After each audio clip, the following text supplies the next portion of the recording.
শিক্ষার্থীদের প্রতি দমন পীড়ন করে কোন আন্দোলন দমানো যায় নাই।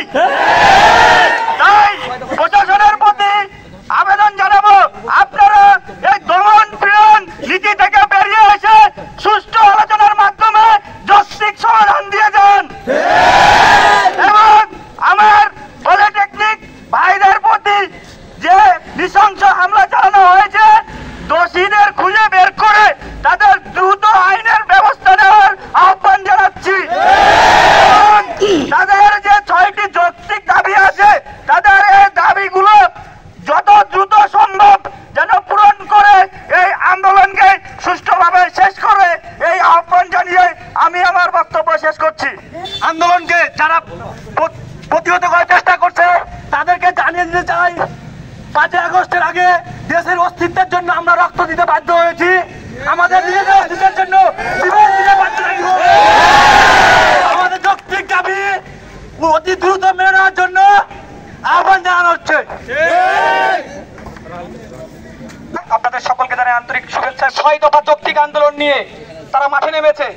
এই 6 দফার বিরুদ্ধে ক্রাফট ইনস্ট্রাক্টরদের নানামুখী ষড়যন্ত্রের কারণে পুরো বাংলাদেশে সমস্ত পলিটেকনিক শিক্ষার্থীদের বিরুদ্ধে তাদের শান্তিপূর্ণ আন্দোলনে প্রশাসনের মাধ্যমে যে নিপীড়ন চালানো হয়েছে তার তীব্র নিন্দা এবং প্রতিবাদ জানাচ্ছি আজকে আমাদের এই মিছিল সমাবেশ থেকে। আপনাদের মাগফিরাত কামনা করছি এবং সেই সাথে মোহাম্মদ শামী উনি গুরুতর আহত অবস্থায় চিকিৎসাধীন অবস্থায় এই মাত্রই মৃত্যুবরণ করেছে। ইন্না লিল্লাহি ওয়া ইন্না ইলাইহি রাজিউন। আমরা মরহুমের আত্মার মাগফিরাত কামনা করছি এবং এই তীব্র এই আজকের এই প্রতিবাদী মিছিল থেকে আমরা এই অন্যায়ের তীব্র প্রতিবাদ জানাচ্ছি। এই বলে আমি আমার কথা বলা শেষ করছি। ধন্যবাদ সকলকে। এবং রাখার জন্য অনুরোধ করব আমাদের 4র্থ বর্ষের শিক্ষার্থী আমাদের বড় ভাই। প্রিয় ছাত্র সমাজ, আপনারা জানেন 2021-এর সেই আধারে নিয়োগপ্রাপ্ত ক্রাফট মামাদের জন্যই আজকে আমাদের ভাইদেরকে মৃত্যুবরণ করতে হয়েছে।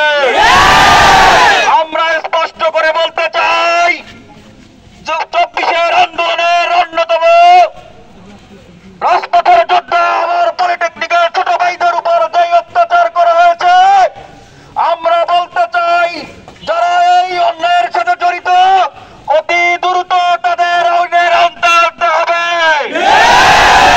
আমরা স্পষ্ট করে বলতে চাই যেই বুলেট বহির শত্রু যদি আমার দেশে আক্রমণ করে সেখানে যাওয়ার কথা, সেখানে না গিয়ে কেন আমার ভাইদের গায়ে যাবে?